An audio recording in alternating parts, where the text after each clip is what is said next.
Praise land యేసుక్రీస్తు నామములో శుభములు తెలియజేస్తున్నాం. మొదటి సమూయేలు గ్రంథం 3వ అధ్యాయము 21 వచనాలు ఉన్నాయి. అక్కడ సమూయేలు దేవుని మందిరంలో ఉంటాడు, మనకు తెలిసిందే పాలెం నుండి. అయితే ఒక దినాన దేవుడు తను పిలుస్తూ ఉంటాడు. ఆయన ఏలి పిలిచాడనుకొని చిత్తగించము నీ దాసుడు ఇక్కడ ఉన్నాడని 3 సార్లు అలా వెళ్తాడు. 4వసారి ఏలికి అర్థమైపోయి ఇది దేవుని స్వరం అని తనకు అర్థమై బాలుడైన సమూయేలు చెప్తాడు. చిత్తగించుము యెహోవా నీ దాసుడు ఆలకించున్నాడని చెప్పమంటాడు. అలా మళ్ళా దేవుడు పిలిచినప్పుడు చిత్తగించుము నీ దాసుడు ఆలకించున్నాడని దేవుడు మాట్లాడినాక ఏలి కుటుంబం పిల్లలు జీవించిన విధానం చూసి ఆ కుటుంబానికి కలగబోయే నష్టాన్ని గురించి చెప్తాడు సమూయేలుకి.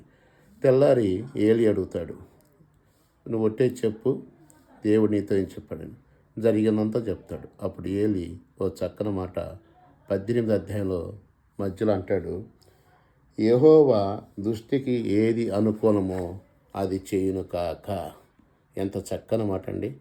కుమారుని మరి చంపుతాను లేదా వారిని పతనం చేస్తానని దేవుడు చెప్తుంటే ఏలి యథార్థంగా అంటున్నాడు, యెహోవా దృష్టికి ఏది అనుకూలమో అది చేయునుగాక.